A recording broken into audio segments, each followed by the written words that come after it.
туугандар, баарыңыздардын бүгүнкү жумаңыздар марек болсун, окулган жума намаздары кабыл болгон болсун. Кудай буйрса бүгүн биз Рамазан айы аяктап, орозо айы аяктап, бүгүн жума күнү бир тууганыбыз Бауыржандын алдына келип турабыз. Бауыржандын ден соолугун сурап, Бауыржандан кабар алып кетели. Негизи эле биз Кыргызымдын мыкты жигиттери менен Кудай буйрса биргеликте Кыргыз элине сапарлаш болуп кызматка чыкканбыз иншалла. Анан Бауыржандын дагы негизи эле баягындай ооруп аткан, кыйналып аткан инсандардын ден соолугун сурап туруу биз үчүн парз. Тем бойле бул Бауыржан Кыргыз эли үчүн, Кыргыз элинин тагдыры үчүн өзүнүн момундай ден соолугун бир аз кырсыктап алгандыгы үчүн мен ушунчалык бир ушу Бауыржандын алдына келип, ден соолугун көргүм келип, негизи эле бул баланын алгач алып чыккандагы жумуштарын көргөндө мен ушунчалык мындай баа бергем. Анткени бул жигиттин бир жүрөгү өрт бала экен. Мындай айтканда, орусча айтканда, бул нерсеге кээ бир кыргыздын уулдарынын духу жетпейт. Менин деген билеги жоон мырзалардын дагы духу жетпейт, күчү жетпейт. Анткени мындай нерсеге кызыктар дагы эмес. Бирөөнүн кызыкчылыгы, бирөөнүн жашоосу үчүн кызыктар дагы эмес. Биз көрүп эле жүрөбүз. Бауыржан болсо, мына Кыргыз элинин ден соолугун ойлоп, Кыргыз элинин келечек тагдырын ойлоп, ушул Бауыржан магазиндеги жанагы просрочный мөөнөтүнөн өтүп кеткен товарларды элге алып чыккандыгы ушунчалык бир биз эле эмес бүтүн Кыргыз элинин мындай купулуна толду да. Анткени мына биз өзүңүздөр көрүп жүрөсүздөр, боор, бөйрөк, жүрөк ооруга чалдыккан инсандар менен аябай ушундай алышып, жардам берип, колубуздан келишинче кызмат кылып жүрөбүз. Мына 6 айдын ичинде Индияга 18 адам алып барып келиппиз. Ушул 18 адамдын 16сы боор ооруга чалдыккандар. Ушунун баардыгы элдин жардамы менен барып келди да. Ошол инсандар дагы эмнеден ооруп калды дейсиздер, туугандар? Кудай сактасын, эми Алла көрүп турат баардыгын. Балким ошол инсандар дагы мына ушинтип просрочный убагынан өтүп кеткен тамакты тамактангандыгы үчүн, балким туура эмес тамактангандыгы үчүн ошо питаниянын айынан балким ооруп калгандыр да. Ушул нерсени көрдүңүздөрбү? Алдын ала караш керек мынакей. Эртең ооруп калганда чыкпастан, ооруганга чейин мына ушинтип чыгыш керек. Бандай ким мисалы ошол жерде бир гана баягындай эме болуп калды, улут ташкандай болуп калды, эч кандай улутчулук бул жерде жок, эч кимдин андай ою жок. Болгону ошол магазиндин ээси ошол өзбек улутундагы туугандар болуп калды. Негизи эле кыргыз болобу, орус болобу, кимдин магазини болбосун ошондой срок өтүп аткан продуктаны сатып аткандыгы бул өтө өкүнүчтүү. Биз үчүн да өкүнүчтүү. Алар ошол нерсе менен оокат кылып атат, тамак кылып атат. Бирөөгө пайдасы эмес, ал өзүнүн бизнесин өрчүтүп атат. Бирок ошол алып аткан соодагердин дагы эртеңки келечегин ойлоп коюш керек. Ал акча алып атат, ал бекер алган жок. Бирок ошол акчасын алган тамагы, питаниясы, продуктасы бардыгы свежий болсо, срогунан өтпөсө, албетте жакшы болот. Анын моментип срогунан өтүп, эптеп эле сатып, эптеп эле акча кылыш, бул бир туугандар, бир Алланын алдында да жооп бере турган күн келет. Эми айта кетчү нерсе, баягы Кудай сактасын, азыр боор оорусу, бөйрөк оорусу аябай күч алды да, аябай күч алды. Ошондуктан мен ушунчалык баягындай бул оорунун бүгүн 1 адамга, 2 адамга, 3 адамга же 16-17 адамга жардам берип атабыз. Бирок бул жакта 100 миңдеген кыргыздар гепатит оорусу менен ооруп атат. Алардын келечегине ойлобой атабыз. Алардын маселесин биз чече албай атабыз. Мына алардын маселесин канча чечиш керек? Мына ушинтип чечиш керек. Алдын ала текшерилиш керек, көрүнүш керек, тамакты туура тандап, туура тамактаныш керек, диета кармаш керек. Мына ошондон алдын ала болуш керек. Качан жатып калганда эмес. Эми сөзүм көбөйүп кетти. Негизи Бауыржандын жасалган жумушу негизи баягындай биздин жумушка мындай шайкелеткен. Анткени баягындай биздин мен ушул ооруну алдын алалы үчүн кышы менен аракет кылып чыктык да. Айтып атпайм, азыр 1-2 адамга жардам берип атабыз, биякта канчалган адамдарга жардам бере албай атабыз депчи. ошол адамдарга жардам берүү үчүн алдын алыш керек болуп атат ушу оорунучу. Алдын алуу үчүн стоматология, парикмахерский, питание тамактандардын бүт шашлык жана башка фарштан жасалган тамактар жана башка маселелерди бүт карап чыгыш керек. Мен дагы ушул боюнча аябай стоматологияны бир ушунчалык бир катуу текшерем деп жүрөм, бирок ошого уруксат кагаздарын азыр сураштырып изилдеп жүрөм. Көп ооруга чалдыккандарды сурасам стоматологиядан жукту дейт да.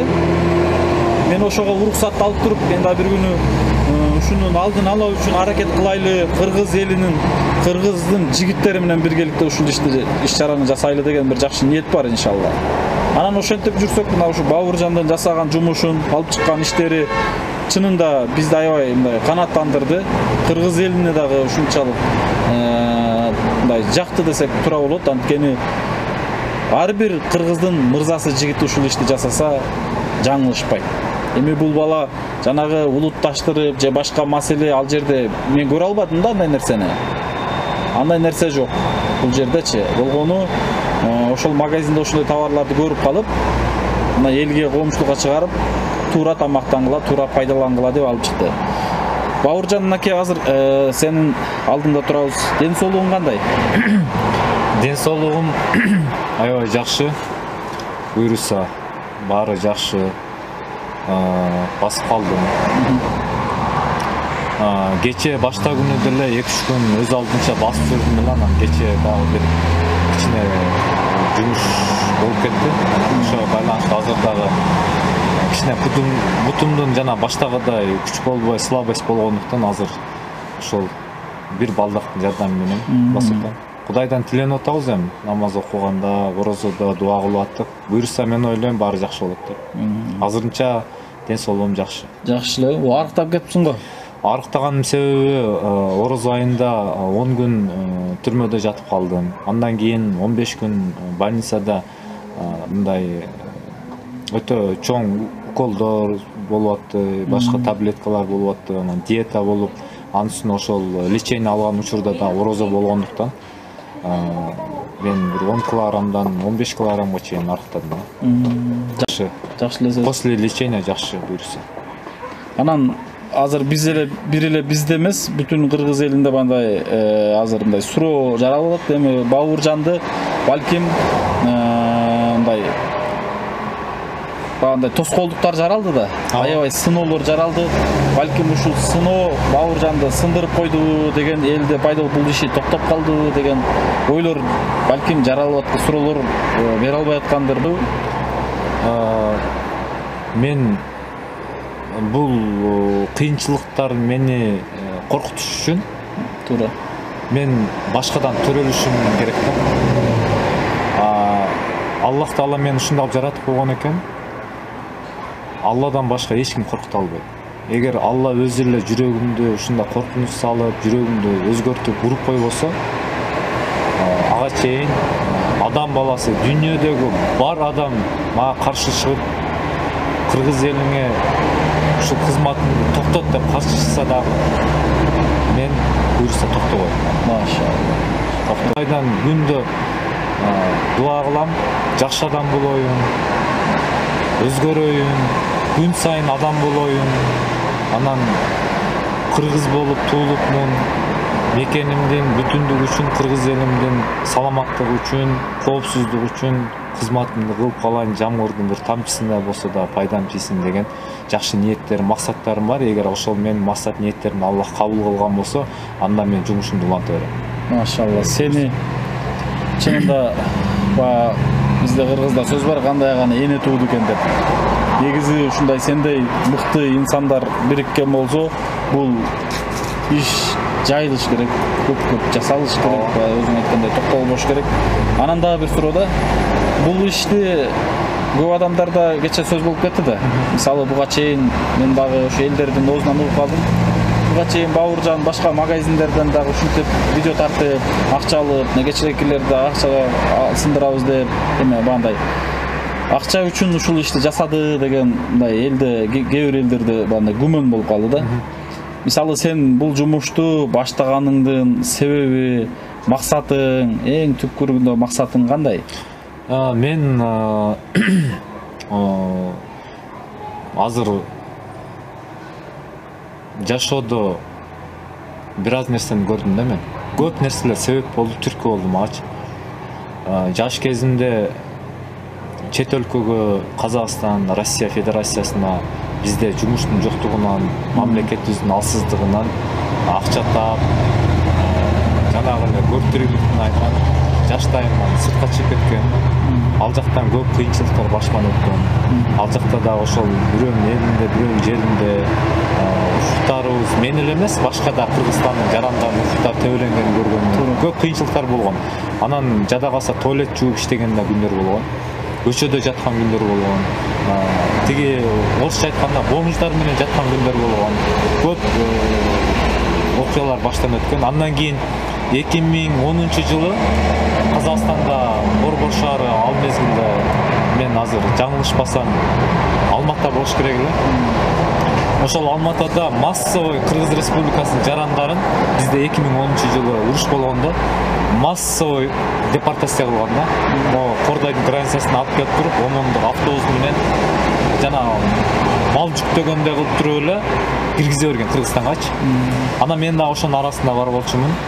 Анан мен ошондо Кыргызстанга киргенде Кыргызстанда свет жок, жумуш жок, эме жүрөгү орто турган көйгөй маселе да. Казакстан жапжарык, Кыргызстан бир айыл. Шаарыбызда Бишкекте свет жок. Эч кандай закон жок. Уруш талаш. Анан Оштогу уруш болуп кетти. Аябай кыйынчылык болгон да. Анан келдим айылга. Андан бир жыл өткөндөн кийин кайра эле Россияга кеттим. Анан ошо менен Россияда деле көп окуялар болгон. Эми анын баарын айтсам сөз көп. Анан өкүнүчкө орой ошол бир 3 жыл болуп калды. Россия Федерациясынан келгенмин бул жака. Ошондон бери үйдө азыр энем бар, ата-энем бар, анан кичинекей иним бар. Ошолорго карап ашып, тамак аш үчүн анан өзгөн шаарын иштеп калганмын. Соода саттык менен жанагы телефондун аксессуарлары, зарядниктер менен. Андан кийин бул жакка келгенден кийин ошол 2018-жылы тиги өзгөн шаарындагы мен ошентип жанагындай байкашымча ушул көчөдө ушул соода кылып атат, бизге конкуренция болуп атат деген бир жаман ниеттер менен анан ушуну алдыргыла, жок кылгыла деп өзгөн шаардын милицияларына жанагындай буйрук болгон экен. Алар келип, тийишип, көп нерселерди бекер алып кетип, кыйноого ала баштады. Акыркы күнү ошол акыркы неме эң чоң маселе болгону мени ушунчалык өкүндүргөнү 2018-жылы 7-декабрда аябасыз күч колдонуп, анан жанагы имуществомду тартып алып, ушуна тоноп кеткенден кийин, анан кийин өткөн күндөр баардыгын ойлонуп жатып, анан кийин ушунча маселе болуп атат. Менден башка дагы адамдар көйгөйлөрүн көрдүм, уктум. Андан кийин чындык үчүн акырына чейин күрөшкөнгө туура келип калды. Мен бул биринчи Алланын каалоосу болушу керек, Алланын каалоосу болсо керек дейм. Анткени Аллах Таала ошончо убакыттан көп нерсени башыман өткөзүп туруп, көп нерсени түшүндүрүп жеткизип туруп, анан жүрөгүм ачып койду го деп мен ушинтип ойлойм. Бул Алланын каалоосу экен. Андан кийин анан ошол бир жүрөгүмө ушундай бир ыхлас салып койгондур Кудайым. Анан ошону менен анан акырындык менен анан ошол жана мен өзүмүн пешене терим менен тапкан мүлкүмдү тартып алуу максатта колумдан келишинче аракет кылдым, тарттым, тиешелүү органдарга арыз жаздым, эч бирине жыйынтык болбоду. Ал окуядан жеңилип калдым мен. Эч нерсем кайтарбады, жада калса. Андан кийин ал съемкалар кичине элге жайылды да. Анан кичине мени тааный баштады, анан адамдар башка маселелерди айта баштады. Бизде айтем тарткандан коркобуз дейт, башка кылабыз дейт. Сен ушунча сотрудниктер тартып, өзүңдүн жанагы байлыгыңды кайтарып алышка аракет кылдың, бирок болбой калды. Ошонсо да ошончо коркпой тиги прокуратурадан бери тарттың, аракет кылдың. Магазинде ушунда просрочный болуп атат, көп адамдар ооруп атат, интернетте көп адамдар азыр жардамга муктаж, чет өлкөнүн медицинанын жардамына муктаж. Ушул маселени дегенден анан мен ошондо кирип текшергенге туура келди. Мен башында 1-2 жолу эскертүүлөр болду, бирок мени эч ким тоготкон эмес. Кимсиң, каяктан келдиң, сен эмне санап станциясың, удостоверение, лицензия деген жанагы озгол сөздөр менен кууп, сөгүп салып чыгарган учурлар болду. Андан кийин мен ушул ошол орчундуу маселени тартып акты ак караны кара деп кыргыз элине чыгарып берсем, анан бардык кыргыз элин көрсө, анан бирге талап кылсак, анан мыйзам чегинде ошол маселе чечилсе деген максат болду да. Ошол максаттан кийин ушул ишке киришип атам. Эми мындан дагы көп маселелер бар. Келечекте мен билим алам буюрса. Анткени билим болбосо кыйыныраак экен. Мен кече 70 каналда дагы ошол билимдүү киши менен талаш тартышкан учурда өзүмдүн алсыздыгымды сезип калдым. Быйыл Кудай буйрса билим алам. Юридический жагынан, журналистика жагынан, анан келечекте эң чоң контентке айландырып буйрса, чоң маселенин башынан аягына чейин кыргыз элинин кызыкчылыгы үчүн чечип бергенге аракет кылам. Иншалла. Бул жерде эч кандай бир акча кызыкчылыгы жок, э? Жок, акча кызыкчылыгы жок. Мен мисалы максатым ошол каным кыргыз, мекеним Кыргызстан, элим кыргыз эли. Ушул мамлекетимдин бүтүндүгү, кыргыз элимдин урпагы көбөйүп, Орто Азияда эң күчтүү улуттардан болгон, эң күчтүү мамлекет болгондун каалап, жана биздин мамлекет бүтүндүгү, кыргыз элинин урпагы кыяматка чейин жок болуп кетпей сакталышы үчүн дүйнөдөгү бар байлыкты алдыма алып келип койсо, мен мекеним менен кыргыз элимди тандайм да. Байлык мага эч нерсе эмес. Менин эң чоң байлыгым биринчиден ата энем, экинчиден кыргыз элим, мекеним. Ушул 3 байлыктан башка мага байлык кызыктырбайт. Ушул 3 байлыктын алдында 10 миң, 20 миң деген жалган маалымат мага эч нерсе эмес. Ал мен үчүн бир тыйын да. Ал мага өтпөйт, ал жалган эмес. Анда эч качан болбойт буйрса. Кудай сактасын. Мен кыргыз элинин алдында шерменде болуп, маскара уят болгум келбейт. Мен кызмат кылгым келет, жүзүм жарык болгонду каалайм. Ошон үчүн орозодо, намазда дуа кылам, эч кандай бир менден бир кемчилдик болбосо экен, катачылык болбосо экен, ушул башынан акырына чейин чоң маселени көтөрүп, кыргыз элинин кызыкчылыгы үчүн иштеп берсем экен деп максат. Машалла, өтө сонун сөздөр айттың. Негизи сенин азыркы сөздөрүңдү укканда биз мен отуруп, мындай угуп отуруп, мен дагы башымдан өткөн нерселерди эстеп, бир денем титиреп кетти да. Негизи эле урматтуу кыргыз элим, урматтуу мекендештер, жалгыз аттан чаң чыкпайт дейт. Мындай кыргыздын өтө мындай келечектүү кыргыз деп күйүп көрүп атасыздар, кыргыз деп жанын аябастан ошол нерсеге мажбурлап, өзүн мажбурлап ошолго барып атат.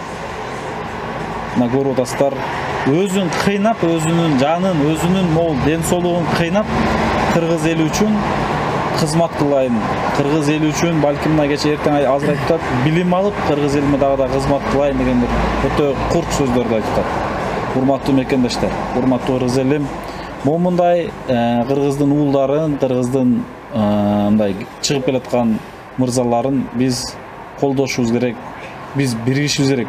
Но бир муштумдай бириксек, Кудай бурса, Бауыржан айткандай, Кыргызстандын келечеги алдыда. Кыргызстан ошондо жаркырайт. Бири-бирибизди эле момунтип аркага тартып берген болсок, Кыргызстан мына ушул бойдон тура берет, мекендештер.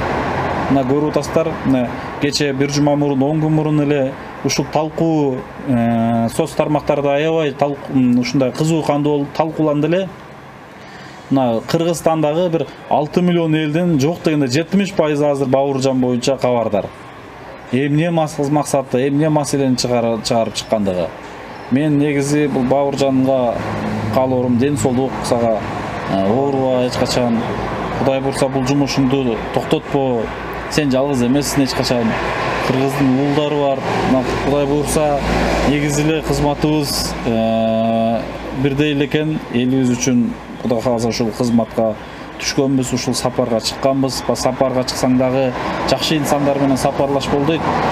Кудай кааласа элибиз үчүн, кыргыз жерибиз үчүн иншалла дагы да көп биргеликте кеңешип, балким чоңдор менен маселе жасап кызмат кылабыз деген бир жакшы ойлор, ниеттер бар иншалла Кудай кааласа. Анан сен эч качан сынба, эч качан бул нерсеге токтобо.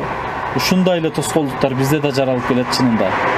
Азыр ушундай инсандар көп экен. Өзү жасабайт, бирок жасаганды көрө албайт да. Мына ушундай башыбыздан бизден да өттү. Алла таалам ушунчалык оор жумушка салган соң жөн эле салып койбойт да, ар кандай сыноону берип турат. Ол сыноого сынбай өтө бериш керек, жооп элеси сага карай чыга бериш керек, Кудай кааласа.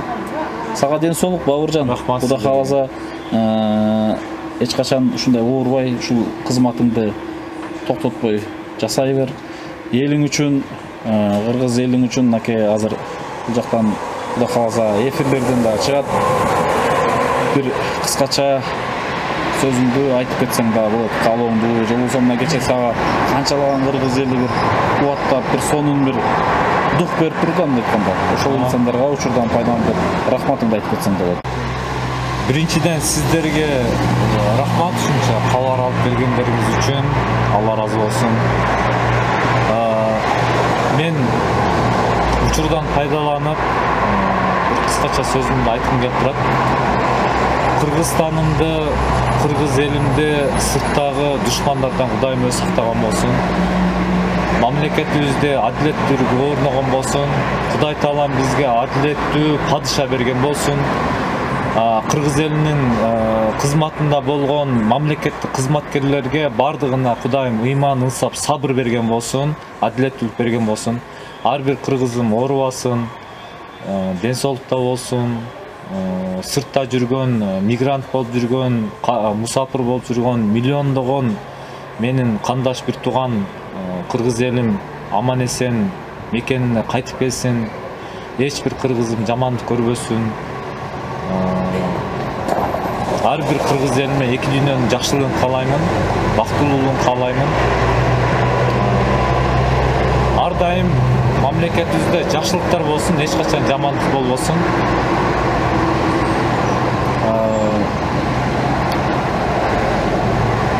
Эки дүйнөнүн жакшылыгын каалайм баарыңыздарга, кыргыз элим. Аман болуңуздар, тынч болуңуздар. Буюрса жумуш уланат. Келечекте окуймун буюрса. Билим алып, ошол Кудайым эгер кең казынасынан мага пайдалуу билим, пайдалуу дүйнө берген болсо, ошол пайдалуу Аллахтан берилген билимди мен кыргыз элиме арнайм.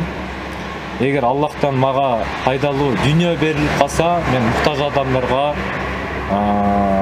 кайрымдуулук кылганды ниет кылып максат кылам, Кудай кааласа. Ушундай жакшы ниеттер, максаттарым бар. Эгер Кудай каалап ушул менин максат ниетимди кабыл кылган болсо, анда баары жакшы болот буюрса. Бекем ниет кылсак, Кудай кааласа ниетке жетебиз иншалла. Ушундай рахмат, урматтуу мекендештер, урматтуу кыргыз элим. Дагы да Бауыржандын ошол YouTube баракчасына, каналынан көптөгөн жумуштарын күтөбүз иншалла биз. Көптөгөн дагы да иликтөөлөрүндү күтөбүз. Кудай буйрса. Кыргыз элине көптөгөн кызматыңды күтөбүз. Кудай кааласа. Биргеликте иншалла кызматты кылабыз иншалла. Азыр мен жалгыз болгондуктан бир аз кыйынчылыктар баштан өттү. Кудай буйрса. Азыр Кудайдан тиленип атам. Кудайым колдоп жардам берсе, кыргыз элинин колдоо көрсөтсө, ошондо мага кичине дем күч болмок. Анан ошо билим жагынан дагы башка бир жанагы техника жагынан дагы бир азыр эми ошол кол телефон менен тарткан үчүн бир аз кыйынчылыктар болуп атат. Анан ниет кылып атам, эгер Кудайым жардам берип калса, кийин дагы бир жакшы бир өзүмө керектүү аппараттар болсо, ошол алган билим менен, анан ошол аппараттын жардамы менен көп маселени чыгарып келет буюрса. Баары жакшы болот. Мени ушул башыма мүшкүл иш түшүп, түрмөдө камалып, кыйноого алынганда, ошо биринчи Кудайымдын жардамы, экинчиден ата энемдин дугасы, үчүнчүдөн кыргыз элимдин кайдыгер карабай, айкөл кыргыз элинин колдоосу менен мына эркиндикке чыгып отурам. Бир жашынакка болгондон кийин Кыргыздан чыккан эр азаматтар менен кабар алып келип, мен аябай сыймыктанам. Ошон үчүн мен ар бир кыргыз элиме эки дүйнөнүн жакшылыгын каалайм. Бар болуңуздар, аман болуңуздар, баарыңыздарга рахмат. Башымды ийип таазим кылам, рахматымды айтам. Рахмат сага да, тынч болуп, оорубай эч качан, Кудай кааласа, тынч бол.